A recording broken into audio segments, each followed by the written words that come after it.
जय माँ काली, जय माँ दुर्गा। कैसे हैं आप सभी लोग? आशा करती हूँ बहुत अच्छे होंगे। तो नवरात्रि 3 अक्टूबर से आ रही हैं। शारदीय नवरात्रि हैं जो कि माँ अपनी पालकी पर सवार होके आ रही हैं। तो बात कर लेते हैं इस नवरात्रि क्या करें और क्या ना करें। जो बच्चे हैं माँ की भक्ति साधना करना चाहते हैं, व्रत करना चाहते हैं, तो क्या सच में व्रत करना ज़रूरी होता है माँ के लिए? तो सबसे महत्वपूर्ण बात, पहले हम व्रत के ऊपर बात कर लेते हैं। जो बच्चे व्रत करना चाहते हैं और वो व्रत नहीं रह पाते हैं, तो ऐसा कोई नेसेसरी नहीं है और ऐसी कोई ज़रूरत नहीं है कि आप माँ के लिए कष्ट सहो। माँ कभी नहीं चाहती उसके बच्चे कष्ट सहें। माँ सिर्फ़ अपने बच्चों को हमेशा खुश देखना चाहती हैं। तो आप व्रत नहीं रह सकते तो माँ से भाव से पूजा कर सकते हैं माँ की। और आप प्याज लहसुन का त्याग कर सकते हैं। और भी कई नियम हैं। आप एक टाइम भोजन कर सकते हैं। आप ऐसा व्रत रह सकते हैं। बुराइयों को त्याग कर सकते हैं। आप बुरी चीज़ों को छोड़ सकते हैं जो आपके लक्ष्य में बाधा बन रही हैं। आपके जीवन में जो बुराइयां हैं, बुरी चीज़ हैं जो आप नहीं छोड़ पा रहे हो, वो माँ को 9 दिनों में आप समर्पित करके संकल्प लेके आप उनका त्याग कर सकते हैं। वही सबसे बड़ा व्रत है जीवन का। और माँ इससे बहुत प्रसन्न होगी। माँ आपको उतना ही फल देगी जितना कि 9 दिनों में आप व्रत रह के माँ बच्चों को फल देती है।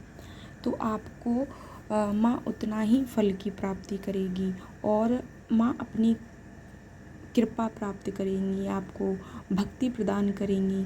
तो आप ऐसा व्रत कर सकते हैं और अपने जीवन में आगे बढ़ सकते हैं, माँ का आशीर्वाद ले सकते हैं।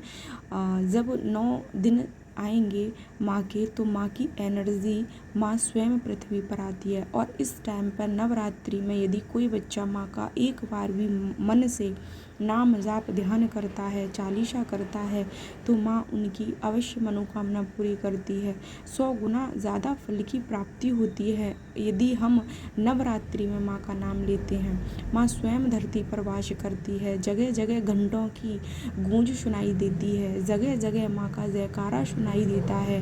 हर जगह, हर कोने में सिर्फ पृथ्वी पर माँ वास करेगी। तो बहुत बेस्ट अपॉर्चुनिटी है ये आपके लिए। और शारदीय नवरात्रि हैं तो बहुत ज़्यादा कृपा बरसेगी और माँ की एनर्जी अभी से गिरना स्टार्ट हो गई है पृथ्वी पर। तो आप तैयारियां शुरू कर दीजिए और माँ के सामने संकल्प लीजिए, हे माँ, मैं भूखा नहीं रह सकता लेकिन प्याज लहसुन का त्याग कर सकता हूँ। हे माँ, मैं अपनी बुराइयों का त्याग कर सकता हूँ। कोई भी आपके जीवन में कोई भी ऐसी बुराई है जिससे आप परेशान हो, कोई ऐसी गलत चीज़ है, मैं उसका त्याग नहीं कर पा रहा था, लेकिन आप मुझे शक्ति प्रदान करो। मैं इन 9 दिनों में उस चीज़ का त्याग करता हूँ या करती हूँ। और आगे बढ़ जाइए। यदि आपको ये वीडियो बिना सर्च किए हुए मिल रही है या आप इस चैनल से जुड़े हैं और तो ये बहुत सौभाग्य की बात है आपके लिए कि माँ आपको खुद गाइड कर रही है। माँ आपके लिए खुद संदेश लेके आई है। मैं ये नहीं कह रही कि मैं माँ हूँ, मैं उसकी बच्ची हूँ, लेकिन आप चैनल से जुड़े हैं, ये माँ की कृपा है। हर कोई बच्चा माँ की वीडियो नहीं देख सकता, हर कोई बच्चा माँ की बारे में नहीं सुन सकता। माँ, यदि आप 2 मिनट भी माँ के बारे में सुन रहे हैं तो ये माँ की शक्ति है आपके साथ, माँ की कृपा आपके साथ चल रही है कि आपको माँ की बातें सुनना अच्छा लगता है, माँ की चर्चे अच्छे लगते हैं, माँ के बारे में सुनना अच्छा लगता है। तो ये माँ की बहुत बड़ी कृपा है आपके ऊपर। तो आप ज़रूर व्रत कीजिए, कोई भी त्याग करके। व्रत का अर्थ ही होता है हम किसी चीज़ का त्याग करें। तो आप ऐसा कोई भी व्रत कर सकते हैं माँ के लिए और अपने जीवन में बदलाव कर सकते हैं, माँ की भक्ति प्राप्त कर सकते हैं, माँ की शक्ति प्राप्त कर सकते हैं। तो ये बहुत इम्पोर्टेंट बात थी। और इसके साथ साथ आप नवरात्रि में कोई भी चालीसा पाठ का ध्यान कर सकते हैं। यदि आप मंत्र जाप नहीं कर सकते, माँ की साधना ज़रूरी नहीं है आप मंत्रों से करो।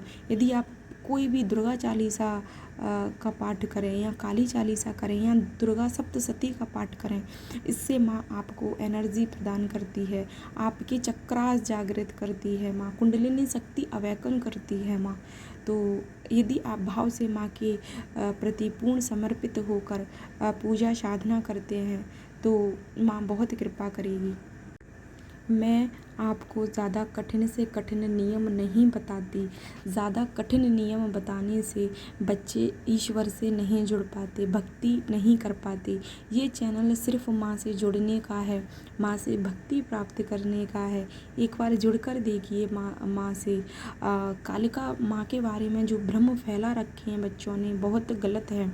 माँ है वो, माँ अपने बच्चों के लिए बहुत कुछ कर सकती है। बच्चों के लिए ही वो माँ ऐसे रूप धारण करती है और लोग उसको गलत वे में लेते हैं। तो प्लीज़ माँ का भ्रम दूर कीजिए अपने दिलों से, अपने घरों में। जो माँ की कालिका माँ की आज भी ऐसा देखा जाता है कि कालिका माँ की तस्वीर नहीं रखते लोग, पता नहीं क्यों। आप सनातनी होकर, हिंदू धर्म में होकर माँ से इतना बड़ा बैर भाव रखते हैं।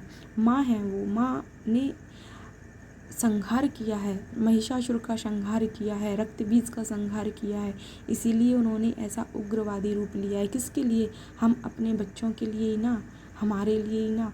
तो आप माँ की कृपा प्राप्त करने के लिए, माँ की शक्ति प्राप्त करने के लिए आप कोई भी चालीसा का पाठ संकल्प लेके शुरू कर सकते हैं और एक निश्चित समय पर माँ के सामने शाम का टाइम आप चूज़ कर लीजिए या फिर आप सुबह ब्रह्म मुहूर्त में भी कर सकते हैं। तो इससे आपको माँ की बहुत कृपा प्राप्त होगी। 9 दिनों में माँ आपके स्वप्न में आएगी, आपको ऐसे ऐसे अनुभव कराएगी आप सोच भी नहीं सकते। बस अपने अनुभव किसी से शेयर मत करना। यदि आप माँ की कृपा पाना चाहते हैं तो कोई भी आप संकल्प लेके साधना शुरू कर सकते हैं। यदि आपके मन में कोई डाउट है, कोई माँ से जुड़ा प्रश्न है तो आप मुझे कमेंट बॉक्स में ज़रूर कमेंट करें, मैं वीडियो बना के रिकॉर्ड कर दूँगी।